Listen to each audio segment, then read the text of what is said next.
of Canada and the role of First Nations government. So that is very important. Yes, we need funding, but there's also the issue of self-determination. It's very important that the future legislation we are hoping for recognize that aspect. Something else we are strongly recommending as well is that the future legislation be co-developed. I didn't say that before, but it's very important that it be co-drafted together with the First Nations. Many recommendations have been made over the last few years, lots of reports, lots of consultations. There were national consultations last year. I think the solutions are on the table, so it's now time for them to be enshrined in law. Now, I would like you to submit your reflections and your thoughts, particularly what the definition of essential service should be, so that the committee may adopt it. At least we want to make sure that it's discussed here. Looking at the problems, there's also the lack of resources. Could you tell me the impact the lack of resources could have? You've talked about the fact that only 22 communities in Quebec have access to services. As we ask questions. MP Morin for 5 minutes. Well, thank you, Chiefs, for coming. And of course, can't be, we all known this for years, the real solutions to policing lie in the community themselves. But it's also a very huge country with 600 plus First Nations, and a lot of them do policing and security and family different. But there is a holistic, how do you say, uniqueness of what we do have in common, and that's underfunding, under supported, lack of political will and jurisdictional recognition from the government when it comes to policing. After the 2022 mass killing at James Smith Cree Nation, the Prime Minister promised to make Indigenous policing a police service. And building upon my colleague from the blocks, last question that wasn't answered, what can National Chief or Regional Chief, can you expand upon, like, it's been 3 years, and can you expand upon the real consequences of not keeping that promise and that commitment from the current government on not making this essential? Like, is there still a higher rate of crime, a high rate of victimhood in our communities, a higher rate of people bringing drugs in our communities? This commitment was made 3 years ago, and can you talk about that effect, that commitment not being made? Yeah, thank you. And Regional Chief will follow up after, but absolutely there is real consequences. And again, we've seen time and time again, every week, unfortunately, every single week we have, or if not every day, there's consequences right across the country of not investing in First Nations policing, in First Nations communities. And so time is so important, and we need to get results. The time, you know, as King Charles said when he came here, what was his thing on deeds? We need more deeds in this country rather than just talking. And I challenge this country to get back to the table with us. We have the, like Regional Chief had just said and stated, and I echo him, the work has been done. Chiefs have been across the country, First Nations have been across the country putting the solutions on the table. Like, we'll come, you know, our communities will come to you with what they wish, but we need to have those discussions and have a real political willingness to change things. And I hope that we have it, and if we do come up with something, that we all come together in a good way to make sure that that moves forward in a good way. So I look to this committee to be those leaders, those drivers, to make that change and to make sure that First Nations are getting the support that they need right on the ground. So, Regional Chief. I'll just quickly add maybe the political aspect of it. As mentioned by Julie, we're all in litigation because of that. Those are one aspect of the consequences, I think, of it. And since I got elected, I've been talking about an aspect. We've all been talking about reconciliation, but I want to highlight the importance of legislative reconciliation. And this is a tremendous opportunity for the federal government to put that in place with a law on the policing, Indigenous policing. So just want to flag that as well as a consequences. Sorry, if I can make one quick comment, just because we do have the Indigenous Chiefs of Police Services with us. One practical aspect of that is the burnout and the issues with our First Nations Police Services, the fact that we have high turnover rates. A lot of First Nations Police Services are poached by RCMP or SQ or on OPP because they're well trained, they're good police services, but they're not paid right and they're not compensated right, and there's often a very limited future for them. So there's a lot of burnout, turnover, and we're really training First Nations officers to work for non-First Nations police services. Thank you. Yeah, it's I hear you, chiefs, when you say, you know, like we need just the bottom line. We kind of know the solutions. I mean, it's frustrating too to have 32 litigations going on out of 36 across the country. When again, I think you hear talking points from the government on we know what the answer is, and we wouldn't have litigation if you just enforce the answer that you keep saying that you know, instead of even hearing $13 million unspent or on officers that never came to the communities.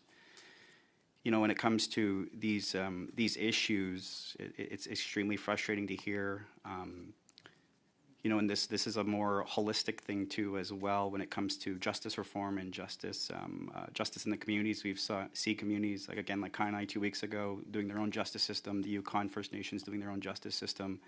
The Senate has advanced legislation allowing Indigenous police to enforce Indigenous laws and Indigenous prosecutors to handle those cases, S-223, S-224. Even my predecessor in my community, sometimes in our communities, tough love is still love, and we have a banishment bylaw that the RCMP enforces for us. But I'm wondering if you could speak on, National Chief, the importance of recognizing First Nation laws and justice systems as well. I'm sorry, that's all the time we have. It is now MP Levac who is up next. Merci beaucoup. Thank you so much for being here today and for your testimony, for all the information that you're sharing. Get right to the heart of it. Accountability and trust, as we know, is at the heart of community safety. From your perspective, how can Indigenous police services maintain that accountability to their communities within the broader framework of working with federal, provincial systems? Who wants to answer that?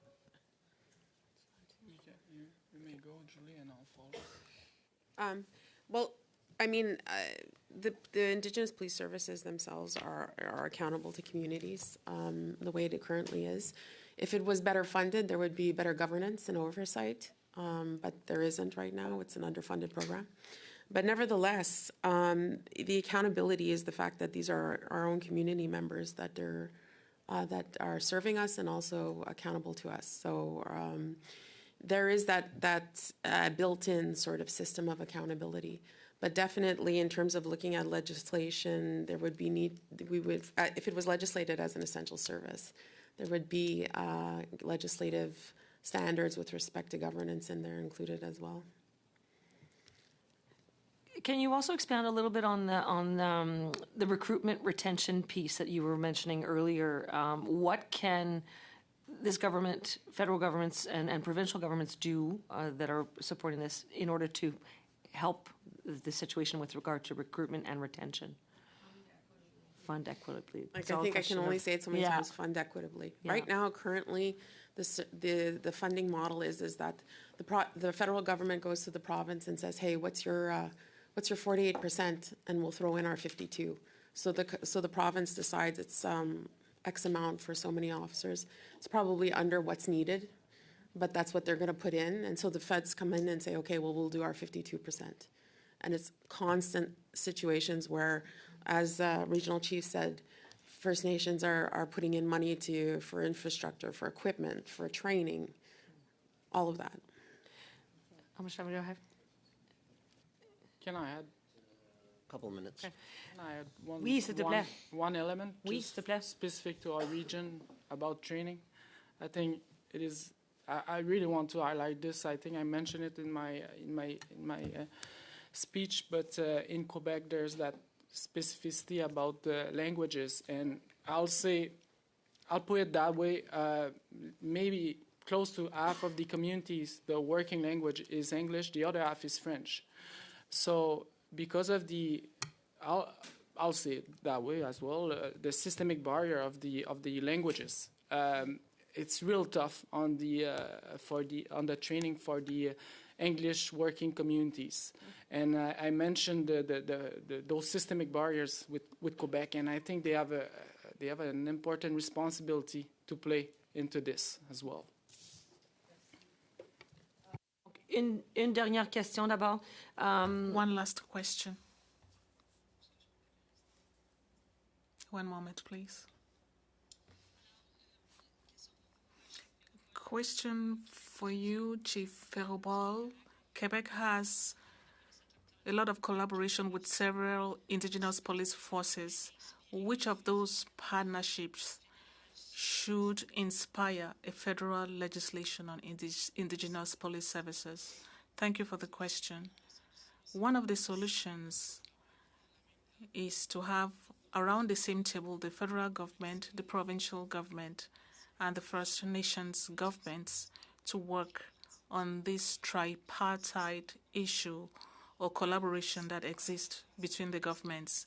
It's extremely important, and I agree that we're here to talk about the role of the federal government, but the provincial and territorial governments have an extremely important role to play as well, particularly when it comes to implementing our own self-determination and to encourage us and to avoid barriers.